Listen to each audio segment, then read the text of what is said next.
आप सभी को मेरा नमस्कार। आज की इस वीडियो में आप सभी का स्वागत है। आज हम जिस टॉपिक पर चर्चा करेंगे उससे पहले हम जानेंगे कि विज्ञान होता क्या है, उसकी उत्पत्ति क्या है, उसकी अर्थ क्या होती है, उसकी परिभाषा क्या होती है। तो इस विज्ञान की बेसिक चीजों के बारे में पहले हम जानते हैं, उसके बाद हम उस टॉपिक की चर्चा करेंगे। तो सबसे पहले देखते हैं कि विज्ञान जो है उसकी उत्पत्ति एवं अर्थ क्या होता है।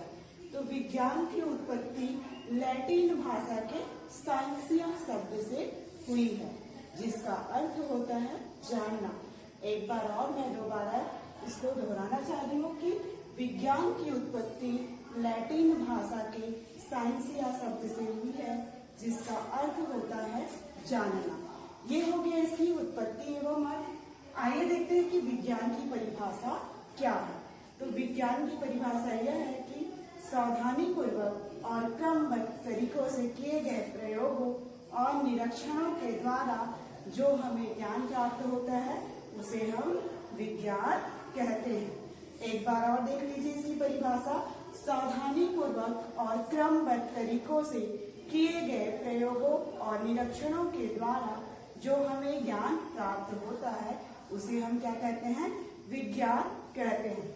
उदाहरण के रूप में मैं रसायन शास्त्र का एक प्रैक्टिकल आप लोग को बताना चाहती हूँ जो उससे रिलेटेड है, जैसे हम किस प्रकार से उसको क्रमबद्ध तरीके से करते हैं। तो ये उदासीनीकरण की अभिक्रिया है, जो अम्ल और क्षार के बीच क्रिया होती है। तो दोनों ही क्रिया करके उदासीनीकरण अभिक्रिया बना लेते हैं या उदासीन हो जाता है। तो इसके लिए सबसे पहले मुझे एक परख नली की आवश्यकता होगी और हाइड्रोक्लोरिक अम्ल की, ड्रॉपर की, फिनोक्सिलिन की और सोडियम हाइड्रोक्साइड विलयन की। तो सबसे पहले मैं क्या करूंगी, एक परख नली लूंगी। उस परख नली में क्या करूंगी, मैं 20 बूंद ड्रॉपर की सहायता से HCl को डालूंगी। उसके बाद दूसरे ड्रॉपर की सहायता से उस परख नली में 2 से 3 बूंद क्या डालूंगी, मैं फिनोक्सिलिन को डालूंगी। उसके बाद फिनोक्सिलिन डालने के बाद एक और नए ड्रॉपर की सहायता से मैं सोडियम हाइड्रोक्साइड को बूंद बूंद कर जब तक डालूंगी जब तक कि वो परख नली में जितने भी विलयन है उसका कलर स्थायी गुलाबी रंग न आ जाए। इस प्रकार हम सावधानी पूर्वक एक एक विधियों को फॉलो करते हुए पूरा प्रयोग करते हैं ताकि हमारा जो रिजल्ट है वो अच्छे से प्राप्त हो। यही क्रमबद्ध तरीके से जब हम प्रयोग करते हैं तो इन्हीं के द्वारा जो हमें ज्ञान प्राप्त होता है उसे हम विज्ञान कहते हैं। ये हो गया, आप लोग को समझ में आ ही गया होगा कि विज्ञान होता क्या है। आगे बढ़ते हैं कि विज्ञान के कितने भाग होते हैं। तो विज्ञान को 3 भागों में बांटा गया है। सबसे पहला है भौतिक शास्त्र, दूसरा है रसायन शास्त्र और तीसरा है जीव विज्ञान। तो देखते हैं कि भौतिक शास्त्र के अंतर्गत हम किन चीजों का अध्ययन करते हैं। तो भौतिक शास्त्र के द्वारा मतलब यह विज्ञान की वह शाखा होती है जिसके द्वारा हम निर्जीव या उससे संबंधित घटनाओं का अध्ययन करते हैं, या फिर हम इसे दूसरे शब्दों में कह सकते हैं कि यह ऊर्जा का रूपांतरण और द्रव्य के संबंधों में जो अध्ययन किया जाता है उसे क्या कहते हैं, वो भौतिक शास्त्र के अंतर्गत आता है। दूसरा है आपका रसायन शास्त्र। रसायन शास्त्र विज्ञान की वह शाखा होती है जिसके अंतर्गत पदार्थ के गुण, संगठन, संरचना एवं उनमें होने वाले परिवर्तनों का अध्ययन किया जाता है, वह रसायन शास्त्र के अंतर्गत आता है। तीसरा देखिए जीव विज्ञान। जीव विज्ञान नाम से ही समझ में आ रहा है कि जिसमें जीवन पाया जाता है उनका अध्ययन करते हैं। तो जीव विज्ञान विज्ञान की वह शाखा है जिसके अंतर्गत हम जीव जंतु एवं पेड़ पौधों का अध्ययन करते हैं। वो किसके अंतर्गत आएगा, आपका जीव विज्ञान के अंतर्गत। तो आज का जो हमारा टॉपिक है वो है रसायन शास्त्र से संबंधित है, जिस टॉपिक का नाम है दैनिक जीवन में रसायन। तो दैनिक जीवन में रसायन की बात हो रही है तो हम आते हैं कि हम दैनिक जीवन में रसायन का प्रयोग किस प्रकार से करते हैं। मान लो जाए हमें सर्दी, बुखार या खांसी हो जाती है या हम बीमार पड़ जाते हैं तो क्या करते हैं, हम सबसे पहले डॉक्टर के पास जाते हैं। डॉक्टर के पास जाते हैं तो वो क्या करते हैं, हमारा चेकअप करके क्या करते हैं, हमारे लिए मेडिसिन या जो भी सिरप वगैरह टॉनिक हो गया इसको क्या करते हैं, लिख कर देते हैं। तो ये जो मेडिसिन है वो सब किन चीजों का बना होता है? रसायन पदार्थ इसमें भी शामिल होते हैं, रासायनिक चीजों से ही बने होते हैं। इसके अलावा जैसे हम सब्जियों की बात ले लें या कुछ भी चीजें जिसको हम स्वादिष्ट चटपटे रूप में खाते हैं, जैसे सब्जी बना लें तो सब्जी क्या है, किसी भी रूप में कितना भी टेस्टी क्यों ना बना, जैसे उसमें नमक की कमी होगी तो वो क्या होगा, स्वादहीन हो जाएगा। चाय जो है वो क्या है, शक्कर के बिना क्या हो जाएगा, स्वादहीन। इस प्रकार से जो शक्कर और नमक इन सब चीजों का उपयोग करते हैं वो भी रासायनिक पदार्थों के अंतर्गत आपके आते हैं। इसके अलावा भी हम खाद्य पदार्थों में जैसे किसी भी चीज को स्पॉन्जी बनाने के लिए उपयोग करते हैं, जैसे हमारा इडली या फिर कुछ भी और चीजें हो गए जिसको सॉफ्ट बनाने के लिए हम खाने का सोडा, बेकिंग सोडा, इन सभी चीजों का उपयोग करते हैं। तो ये भी क्या है, आपके रासायनिक पदार्थ हैं।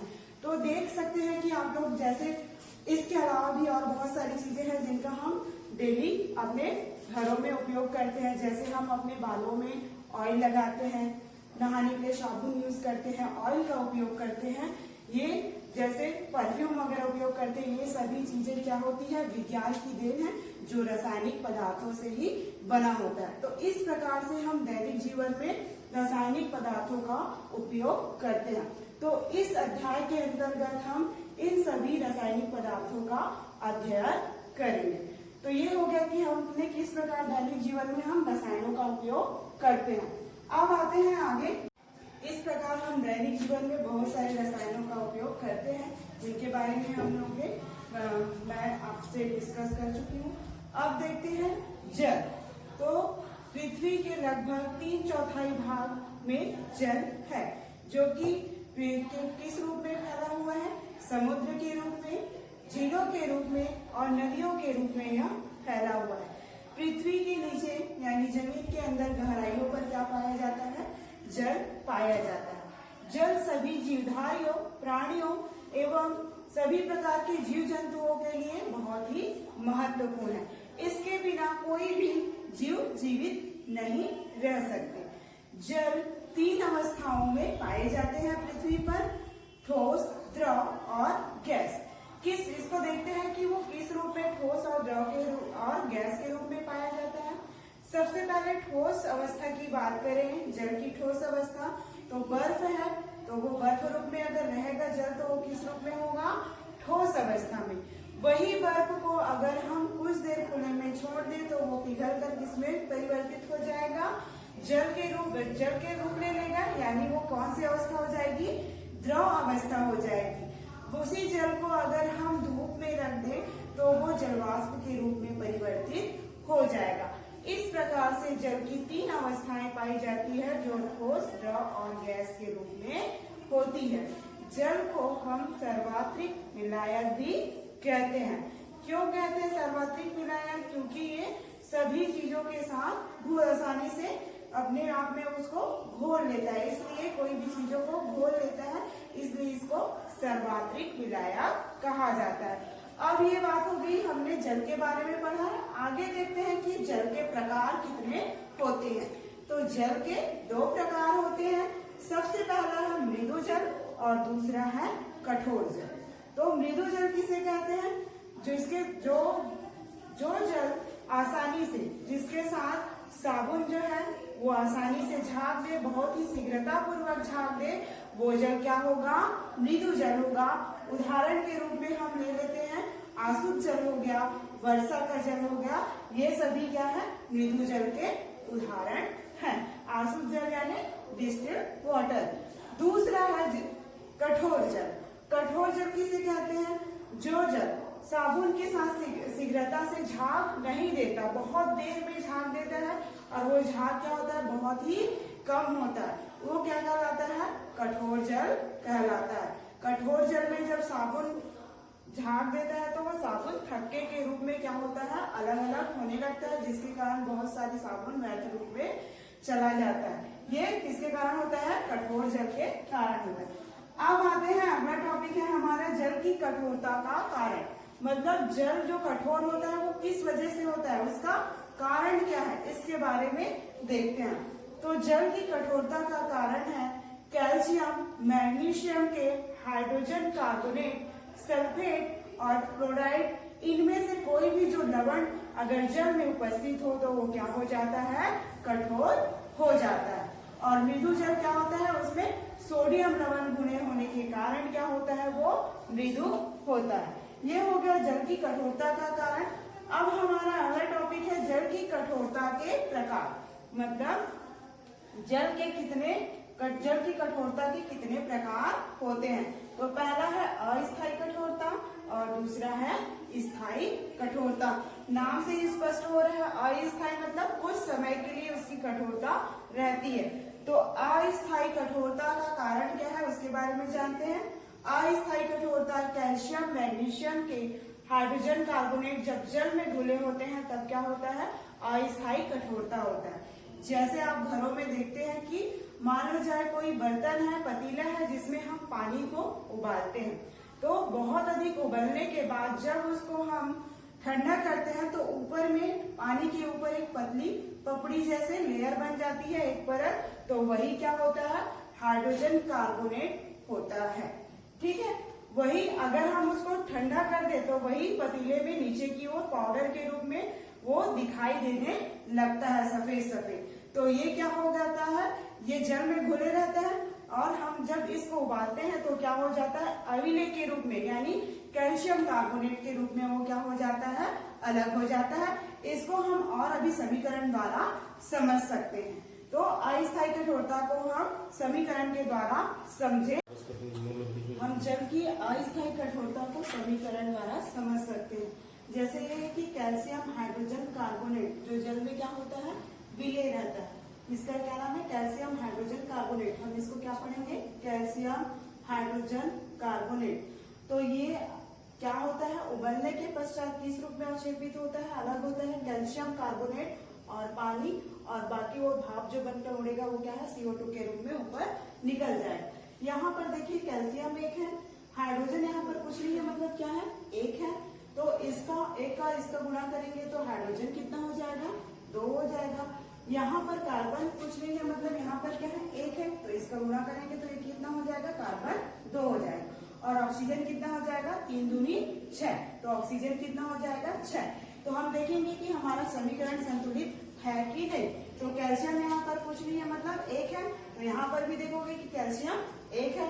कार्बन यहाँ पर कितना था, यहाँ पर 2 था, तो एक कार्बन यहाँ चले गया और एक कार्बन यहाँ, इस प्रकार से कितना, 2 कार्बन हो गए। हाइड्रोजन की बात करेंगे तो हाइड्रोजन भी यहाँ पर कितना है, 2 है, तो 2 हाइड्रोजन कहाँ पर आ गया, यहाँ पर आ गया। ऑक्सीजन कितना है, 3, और इसका इंटू करेंगे तो क्या हो जाएगा, 3 दूनी 6 ऑक्सीजन, तो 3 ऑक्सीजन यहाँ पर है और 2 ऑक्सीजन यहाँ पर है, 3 और 2 कितना हुआ, 5 ऑक्सीजन, और 1 ऑक्सीजन यहाँ पर है। तो इस प्रकार से ये समीकरण संतुलित हो गया। आप देखेंगे कि सभी जिस प्रकार से यहाँ पर जितने भी अंक है वो यहाँ पर क्या हो रहे हैं, संतुलित हो रहे हैं यह समीकरण। तो इस प्रकार से जब जल जिसको हम उबालते हैं तो वो किस रूप में अवक्षेपित होता है, कैल्शियम कार्बोनेट के रूप में, पानी उससे अलग हो जाता है और भाप बनकर कार्बन डाइऑक्साइड क्या हो जाता है, उड़ जाता है। दूसरा है कि जल की अस्थायी कठोरता को हम चूने के पानी के द्वारा भी उसको दूर कर सकते हैं। चूने के पानी को हम कैल्शियम हाइड्रोक्साइड भी कहते हैं। जैसे कैल्शियम हाइड्रोजन कार्बोनेट AQ, यहाँ पर AQ लिखा है, मतलब इसका क्या होता है, एक्वा सॉल्यूशन, मतलब जलीय विलयन होता है इसका मतलब। चूने के पानी का सूत्र क्या है, कैल्शियम, चूने के पानी को हम क्या कहते हैं, कैल्शियम हाइड्रोक्साइड कहते हैं, जिसका सूत्र है CaOH ट्वाइस। ठीक है, अब देखिए ये दोनों कैल्शियम हाइड्रोजन कार्बोनेट और कैल्शियम हाइड्रोक्साइड आपस में क्रिया करके कैल्शियम कार्बोनेट और पानी बना रहे हैं। तो यहाँ पर देखिए कैल्शियम कितनी है, एक कैल्शियम यहाँ पर है और दूसरा कैल्शियम यहाँ पर है, तो कैल्शियम कितनी हो गई, 2। तो इस प्रकार से कैल्शियम यहाँ पर देखिए 2 है। उसके बाद हाइड्रोजन कितनी है, 2, और यहाँ पर कितनी हाइड्रोजन है, 2, मतलब कितने हाइड्रोजन हो गए, 4। तो हम देखेंगे कि हमारा हाइड्रोजन जो है समीकरण के दाईं ओर कितना है, तो यहाँ पर देखेंगे कि हाइड्रोजन 2 दूनी 4। देखिए इसका और इसका इंटू करेंगे तो हाइड्रोजन कितना हो जाएगा, 4। इस प्रकार से देखेंगे कि हाइड्रोजन भी हमारे समीकरण की दूसरी ओर क्या है, संतुलित है। अब क्या बच गया हमारे पास, कार्बन। तो कार्बन कितने थे यहाँ पर, देखिए 2 कार्बन है। तो यहाँ पर देखोगे कि यहाँ पर कुछ नहीं है, मतलब क्या है, एक है, तो इसका और इसका इंटू करेंगे तो कार्बन भी कितना हो जाएगा, 2 हो जाएगा। इस प्रकार कार्बन भी दूसरी तरफ क्या है, संतुलित है। तीसरा आता है आपका ऑक्सीजन। तो ऑक्सीजन कितना है, 6 है, और यहाँ पर कितना ऑक्सीजन है, 2। 6 और 2 कितना हो गया आपका, 8। तो हम देखेंगे कि हमारे पास कितने ऑक्सीजन है। तो यहाँ पर देखिए 3 और ये 2, इन दोनों का इंटू करेंगे तो ये ऑक्सीजन कितना हो जाएगा, 3 दूनी 6। तो यहाँ पर ऑक्सीजन कितना हो जाएगा, 6। और यहाँ पर कुछ नहीं है, मतलब 1 है, तो ये 6 ऑक्सीजन यहाँ के हो गए, और 1 इसका इंटू करेंगे तो 2 ऑक्सीजन। तो 6 और 2 कितना हुआ, 8 ऑक्सीजन हो गया। इस प्रकार से ये समीकरण क्या होगा, पूर्ण संतुलित हो गया। इस प्रकार हम जल की अस्थायी कठोरता को समीकरण द्वारा समझे, जिसमें जल में हाइड्रोजन कार्बोनेट घुले होने के कारण वो क्या हो गया था, अस्थायी कठोरता उसमें आ गई थी जल में। अब इस अस्थायी कठोरता को दूर करने के लिए जब हम जल को उबालते थे तो क्या हुआ था, हमने देखा था कि जब जल को उबालते हैं तो ऊपर की ओर क्या रहती है, पपड़ी की तरह रहती है। वो पपड़ी ही क्या है, कैल्शियम कार्बोनेट है, जो अवक्षेप के रूप में क्या होती है, अवक्षेपित होती है। ये हो गया जल का अस्थायी कठोरता। अब आता है दूसरा हमारा, जल की स्थायी कठोरता के क्या कारण है, किस वजह से वो स्थायी कठोरता है जो दूर नहीं होता। तो जल की स्थायी कठोरता का कारण कैल्शियम, मैग्नीशियम के सल्फेट और क्लोराइड लवण जब जल में घुले होते हैं तो क्या होता है, स्थायी कठोरता होती है। इसके लिए हम अगर चूने के पानी का भी उपयोग करें तो भी इसको दूर नहीं किया जा सकता। अगर हम जल को उबालते हैं तो भी हम जल की स्थायी कठोरता को दूर नहीं कर सकते। अब हमारा नेक्स्ट टॉपिक है पीने योग्य जल।